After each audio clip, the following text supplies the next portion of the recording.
Hi! ఈరోజైతే simple egg fried rice అయితే చేశాను.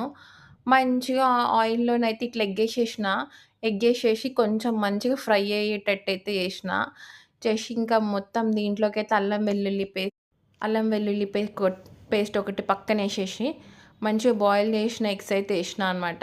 సో, చూడండి ఇదైతే మంచిగా హాఫ్ బాయిల్ అవ్వాలి.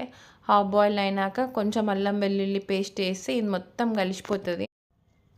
మంచి గట్టి ఎగ్గు ఈత కొట్టిన టైంలోనైతే నేను మళ్ళీ బాయిల్ చేసిన ఎగ్గు కొంచెం కొత్తిమీర అయితే ఏసేసి మంచి కలిపేసుకోవాలి.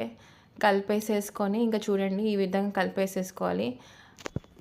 కలిపేసేసుకొని ఇంక చూడండి ఇట్లా కొంచెం ఫ్రై అవ్వాలనమాట. ఫ్రై అయిన తర్వాతనే మనం ఎగ్గునైతే టర్న్ చేయాలి. టర్న్ చేసి మళ్ళీ ఇందులోకైతే కొంచెం రైస్ వేయాలి. ఇప్పుడైతే నేను మసాలా, ఉప్పు, కారం అన్నీ అయితే కలిపేస్తున్నా. కలిపేసేసి మంచిగా కొంచెం రైస్ ఏసేసుకొని తినేసేస్తే అయితే చాలా బావుంటది. నేనైతే ఫస్ట్ అయితే ఫ్రై చేస్తున్నా అనమాట. మంచిగా ఫ్రై చేసేసి పైనుంచి అయితే కొంచెం రైస్ ఏసుకోవాలి. ఇప్పుడైతే నెక్స్ట్ పార్ట్‌లో అయితే చెప్తా. నెక్స్ట్ ఎట్లా చేయాలి ఏంది అనేది. కానీ చాలా బావుంటది ఫ్రెండ్స్. ట్రై చేయండి మీరు గూడా.